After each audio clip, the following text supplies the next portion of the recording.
Clip number 539۔ اس clip میں انشاءاللہ آپ قرآن پاک کی سورہ ہود کی آیت نمبر 82 سے لے کے 83 تک کی تلاوت، ترجمہ اور تفسیر قرآن صراط الجنان سماعت فرمائیں گے۔ بسم اللہ الرحمن الرحیم۔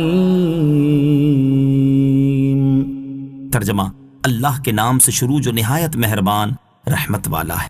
فلما جاء امرنا جعلنا عاليها سافلها وامطرنا عليها حجارة من سجيل منضود۔ ترجمہ، پھر جب ہمارا حکم آیا تو ہم نے اس بستی کے اوپر کے حصے کو اس کے نیچے کا حصہ کر دیا اور اس پر لگاتار کنکر کے پتھر برسائے۔ فلما جاء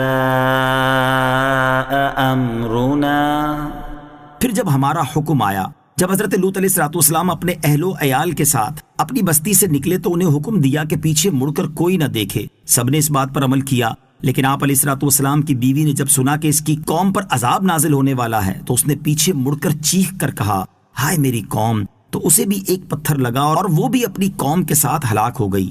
حضرت لوط علیہ السلام کی قوم پر عذاب اس طرح آیا کہ حضرت جبرائیل علیہ السلام نے قوم لوط کے شہر جس طبقہ زمین میں تھے اس کے نیچے اپنا بازو ڈالا اور ان 5 شہروں کو، جن میں سب سے بڑا صدوم تھا اور ان میں 4 لاکھ آدمی بستے تھے، اتنا اونچا اٹھایا کہ وہاں کے کتوں اور مرغوں کی آوازیں آسمان پر پہنچنے لگی، اور اس آہستگی سے اٹھایا کہ کسی برتن کا پانی نہ گرا اور کوئی سونے والا بیدار نہ ہوا۔ پھر اس بلندی سے اس کو اوندھا کر کے پلٹ دیا، اور جو لوگ اس وقت بستی میں موجود نہ تھے وہ جہاں کہیں سفر میں تھے وہاں انہیں لگاتار پتھر برسا کر ہلاک کر دیا گیا۔ بعض مفسرین نے فرمایا کہ بستیاں الٹنے کے بعد انہی پر لگاتار پتھر برسائے گئے۔ مسومۃ عند ربک وما هي من الظالمین ببعید۔ ترجمہ، جن پر تیرے رب کی طرف سے نشان لگے ہوئے تھے اور وہ پتھر ظالموں سے کچھ دور نہیں۔ مسومۃ عند ربک، جن پر تیرے رب کی طرف سے نشان لگے ہوئے تھے، ان پتھروں پر ایسا نشان تھا جس سے وہ دوسروں سے ممتاز تھے۔ حضرت قتادہ رضی اللہ تعالیٰ عنہ فرماتے ہیں کہ ان پر سرخ خطوط تھے۔ حضرت حسن رضی اللہ تعالیٰ عنہ اور مفسر سدی کا قول ہے کہ ان پر مہریں لگی ہوئی تھیں، اور ایک قول یہ ہے کہ جس پتھر سے جس شخص کی ہلاکت منظور تھی اس کا نام اس پتھر پر لکھا تھا۔ وما هي من الظالمین ببعید، اور وہ پتھر ظالموں سے کچھ دور نہیں۔ امام مجاہد رحمت اللہ تعالی فرماتے ہیں کہ اس آیت میں کفار قریش کو ڈرایا گیا ہے۔ آیت کا معنی یہ ہے کہ اے حبیب صلی اللہ تعالی علیہ وسلم، وہ پتھر آپ کی قوم کے ظالموں سے کچھ دور نہیں۔ حضرت قتادہ اور حضرت اکرمہ رضی اللہ تعالیٰ عنہما فرماتے ہیں اس آیت کا معنی یہ ہے کہ اس امت کے ظالموں سے وہ پتھر کچھ دور نہیں۔ خدا کی قسم، اللہ تعالیٰ کسی ظالم کو ان پتھروں سے نہیں بچائے گا۔ امام راضی رحمت اللہ تعالی نے اس آیت کی ایک تفسیر یہ بھی ذکر کی ہے کہ وہ بستیاں جن میں یہ واقعہ رونما ہوا کفار مکہ سے دور نہیں، کیونکہ وہ بستیاں ملک شام میں تھیں اور شام مکہ سے قریب ہے۔ لواطت کی مذمت پر 2 معروضات۔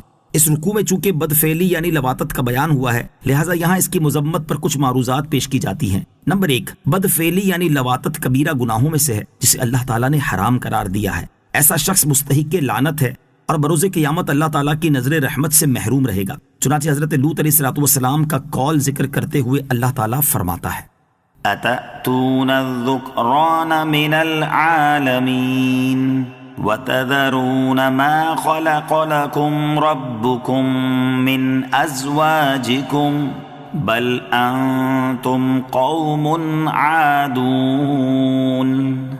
ترجمہ، کیا تم لوگوں میں سے مردوں سے بدفعلی کرتے ہو اور اپنی بیویوں کو چھوڑتے ہو جو تمہارے لیے تمہارے رب نے بنائی ہیں، بلکہ تم لوگ حد سے بڑھنے والے ہو۔ اور حضرت جابر رضی اللہ تعالیٰ عنہ سے روایت ہے، حضور اقدس علیہ السلام نے ارشاد فرمایا، مجھے اپنی امت پر سب سے زیادہ ڈر قوم لوط کے سے عمل کا ہے۔ حضرت عبداللہ ابن عباس رضی اللہ تعالیٰ عنہ سے روایت ہے، نبی کریم علیہ السلام نے 3 مرتبہ اس طرح ارشاد فرمایا، اللہ تعالیٰ اس پر لعنت فرمائے جس نے قوم لوط جیسا عمل کیا، اللہ تعالیٰ اس پر لعنت فرمائے جس نے قوم لوط جیسا عمل کیا، اللہ تعالیٰ اس پر لعنت فرمائے جس نے قوم لوط جیسا عمل کیا۔ ترمذی شریف کی حدیث ہے، حضرت عبداللہ ابن عباس رضی اللہ تعالیٰ عنہما سے روایت ہے، رسول اکرم علیہ السلام نے ارشاد فرمایا، جسے تم قوم لوط جیسا عمل کرتے پاؤ تو لواطت کرنے اور کروانے والے دونوں کو قتل کر دو۔ ترمذی شریف کی حدیث حضرت عبداللہ ابن عباس رضی اللہ تعالیٰ عنہما سے روایت ہے، رسول پاک علیہ الصلوۃ والسلام نے ارشاد فرمایا، اللہ تعالیٰ اس شخص کی طرف نظر رحمت نہیں فرماتا جو کسی مرد یا عورت کے پچھلے مقام میں وطی کرے۔ حضرت عبداللہ ابن عباس رضی اللہ تعالیٰ عنہما فرماتے ہیں کہ بد فعلی کا مرتکب اگر توبہ کیے بغیر مر جائے تو اسے قبر میں خنزیر کی شکل میں بدل دیا جاتا ہے۔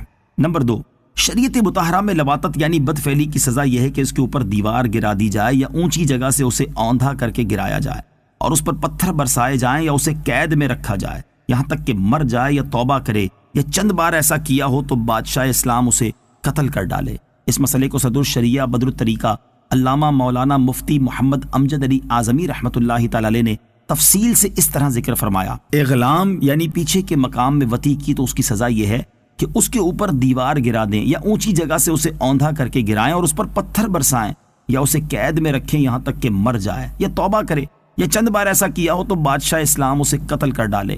الغرض یہ فعل نہایت خبیث ہے، بلکہ زنا سے بھی بدتر ہے۔ اسی وجہ سے اس میں حد نہیں کہ بعضوں کے نزدیک حد قائم کرنے سے اس گناہ سے پاک ہو جاتا ہے، اور یہ اتنا برا ہے کہ جب تک توبہ خالصہ نہ ہو اس میں پاکی نہ ہوگی، اور اغلام کو حلال جاننے والا کافر ہے۔ یہی مذہب جمہور ہے۔ تنبیہ، یہ یاد رہے کہ سزاؤں کے نفاذ کا اختیار صرف حاکم اسلام کو ہے۔